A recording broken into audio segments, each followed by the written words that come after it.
I just wanted to let you guys know, I'm on Twitter a lot, and figured I'd just throw my handle out there. It's it's Crazy Ivan 407, and I will put it in the description as well as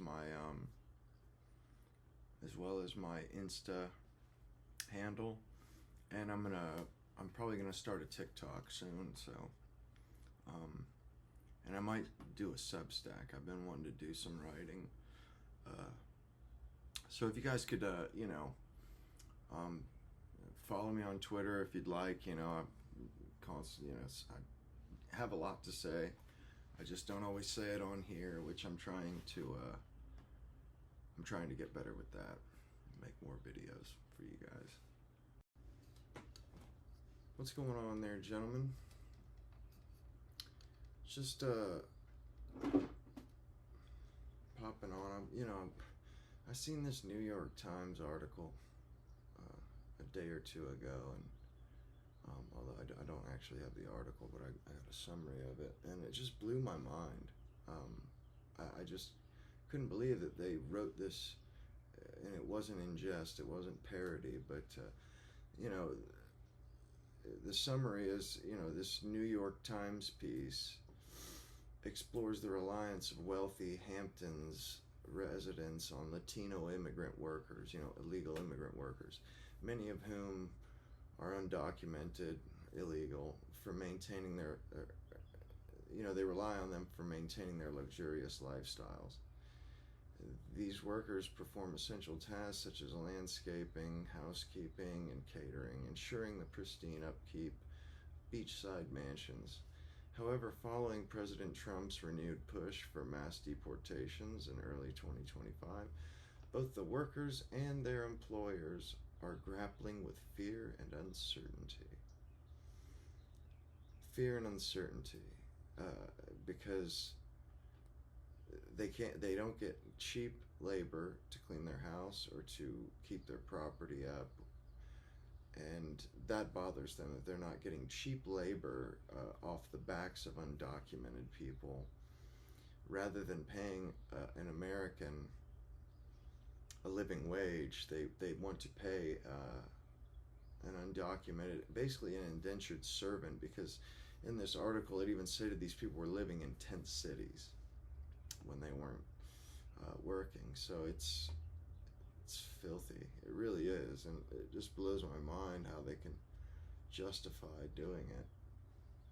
Anyway, the article highlights worker contributions and conditions. Latino immigrants are described as the backbone of the Hamptons service economy, caring for lavish properties while often living in precarious situations themselves, such as encampments in the woods due to unaffordable housing.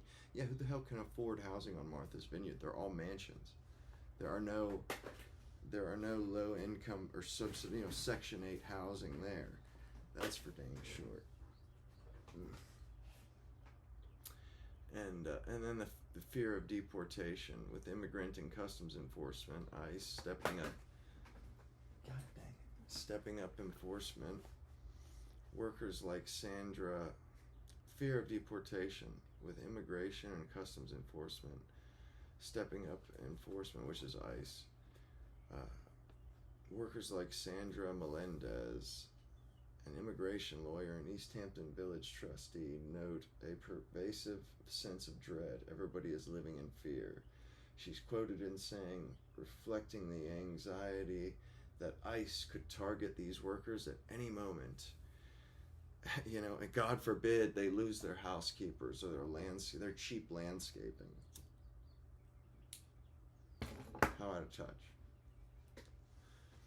Impact on the wealthy. The potential loss of this workforce threatens the Hamptons elite, who depend on these workers for their meticulously maintained properties and lifestyles. Local officials have held meetings to address these concerns, trying to reassure undocumented workers and residents alike. Now, this is what are they dreading? For hiring an American? That's how much money are they really saving by employing these illegal immigrants, and they're cheating an American out of a living wage. and taking advantage of somebody who is here illegally, you know, using that as leverage, you know, to keep them as like an indentured servant. The people, you know, they have nowhere else to go, so they, you know, they're stuck in this shit job for one of these shit elitists. And it reminded me of a story my dad told me when I was younger. And, you know, this is all kind of tied in with that announcement about Trump's gold card, you know, where you can pay $5 million and get a green card, which I think is genius, because the whole lottery thing and the way it was done before was just too shady and too crooked. You know, this is up front, out in the open, $5 million going towards the deficit. I don't see what's wrong. I mean, to my mind, that's straight up fair and square.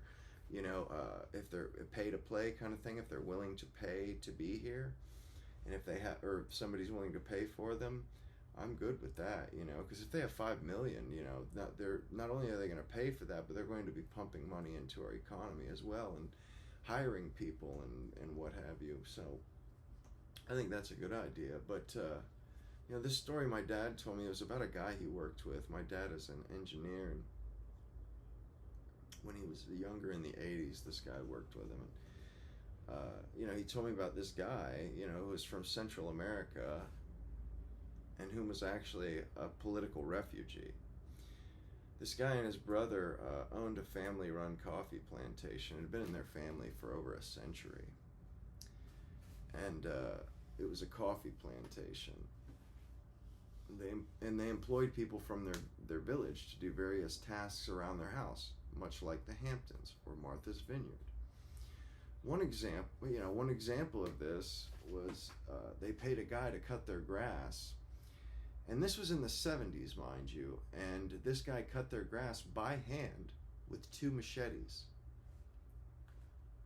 like this, like holding them like scissors, and cutting this guy's whole, he lived on a plantation, cut this guy's whole yard with 2 machetes. And, you know, I'm looking at my dad confused, and he mentioned, you know, he was looking at his coworker just as confused, like, what? Why the hell would you do that? And the guy looked at him with kind of a, you know, like, look, like, people were, you know, there's no jobs to go around in the village. And I was the resident, not nobility, not aristocrat, but, you know, the resident person with money that was filling the economy of the town. So, and it was in that culture, it was incumbent upon anybody with money beyond more than they could spend, or that had a business or something thriving, that they employ as many people on their property as possible. You didn't get a lawnmower because you were putting one of your community members out of work. You were going to starve a family or a community member by purchasing that lawnmower. And, you know, it was that way with everything. It was that way with everything. Everything was done by hand, and the family, or the guy and his brother, were glad to pay it, because, you know, noblesse oblige, or noblesse oblige. You know, it's kind of incumbent upon one, if, you know, if you have money like that and everybody around you is starving, you kind of have to help where you can, you know. And, you know, rather than giving away money, you know, which is not good for people, you know, just to give away money, it's not good for their self-esteem. You know, they would give them a job, and they would bust their ass, you know, to get stuff done.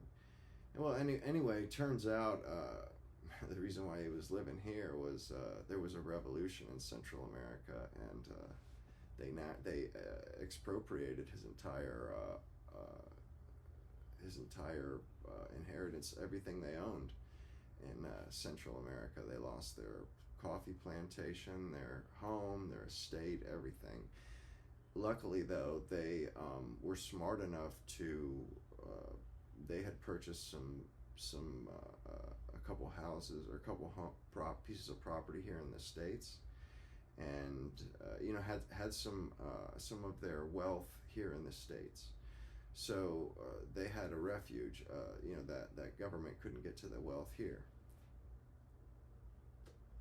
So he ended up moving here, and I think he went to MIT or something like that. Super smart guy. Super smart guy. He was only doing the coffee thing because that was a family deal. But he worked with my father, and my dad. Yeah, he said he was damn smart. And the guy emigrated here, and just basically started a new life, and just wrote off the old one. It is what it is, It is what it is. But the fact that these people at the Hamptons and stuff, they disdain their fellow community members so much. They disdain people they see as beneath them, or they see everybody as beneath them, but their other billionaire friends in the Hamptons, and they would rather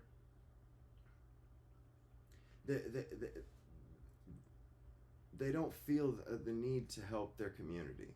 They feel like they pay their taxes, and I think that's an issue with the left. They don't see the value in charity and the value in giving personally and privately to help people, rather than because just giving it to the government, that's not morally. I mean, you can't just say, oh, I pay my taxes, I've done my good. No, you haven't done your good deed, because that money may have just paid to kill drone strike people. I mean, that's ridiculous. And I feel like people on the left, they seem to think everything should go through the government, when we know the government does not. You give them $1, they lose 50 cents, and they're terrible at handling money. And the deep state. I mean, they're the crooked stuff that they've been using our money for.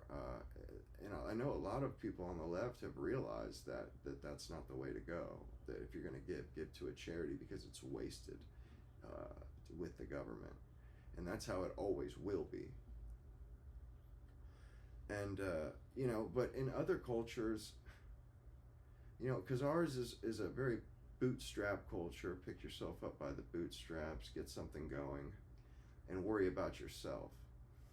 But once you've made it to that point, and you see people at this so much lower of a level of wealth, you'd think that those people would want to kick in and help the people around them. A rising tide lifts all boats, but they don't.